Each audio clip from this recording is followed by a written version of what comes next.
in London and specializing in mixed media assemblages and installations. My creations may differ fundamentally from other contemporary artists who work in collage or make sculptures. I strive for innovation in the methodology of my assemblages by forcing the material qualities to their limits through the use of compositional subtraction, the removal of physical matter. Collage has been used to describe techniques of adamant compositions through drawing or pasting paper onto a surface, whereas I remove material from already built-up canvases. There seems to be an invisible thread of discovery drawing me into the process of making all the time. Sometimes I'm on the thread, sometimes adjacent to it, the thread of inquiry and discovery. Because I specialized earlier in my career in engineering and studying art history and later philosophy, my practice invariably incorporates the vigor of these disciplines. They affect how I approach my studio work by providing me with various working methods. These interests have made me who I am, pushing me to hone my technique skills while expanding my line of inquiry into various subjects.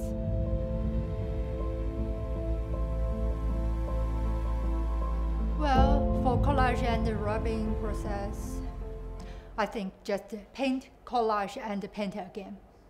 Only stop when I feel it's right. Collage is not a new method, but here is a story about my collage on two important things. One, the material I selected. Two, the object of the rubbing, which varies with the motif of specific works. I make collages with anything I can lay my hands on, especially rice paper and Indian cotton rag paper. They are both intrinsic to Asian civilization. Rubbing is a reflection, breathes by itself, grabs the soul, then the artwork is alive. Before creating, in my mind, there's a motif. With it, I want to have a connection with some historical cultures. So I do rubbings on many things. The texture of plants, the fossils of animals, the bricks in the mews of the Victorian period, or the pattern on a Roman relief flower pot.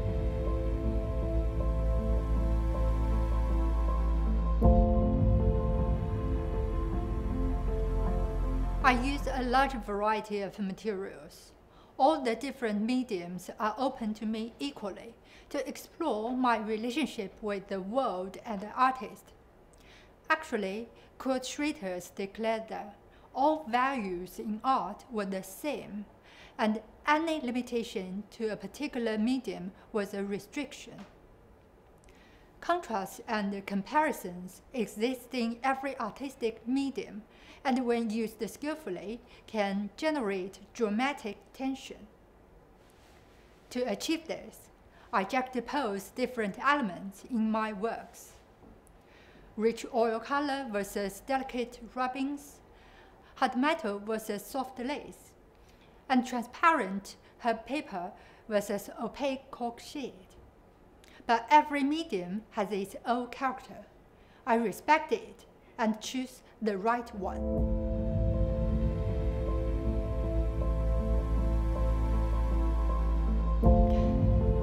When I was a child, I lived with my family in northwest China. The Yellow River, the cradle of ancient Chinese civilization, flows through there. The natural scenery is often bleak, but grand and breathtaking. At my grandparents' home, painters and historians used to visit. The literati got together. When they talked excitedly, they wrote poems, drank wine, and created traditional ink paintings or calligraphy. I was shy, but always on the side, quietly, watching with curiosity. I had a vague sense that I wasn't going to do art like a traditional ink painter. So, from my very early years, I knew I would be an artist. It's set by default in my life. I just knew it.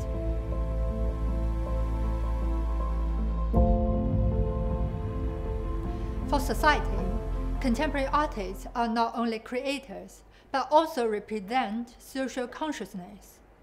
In some sense, the artist is an interrogator who communicates avant-garde ideas or philosophies.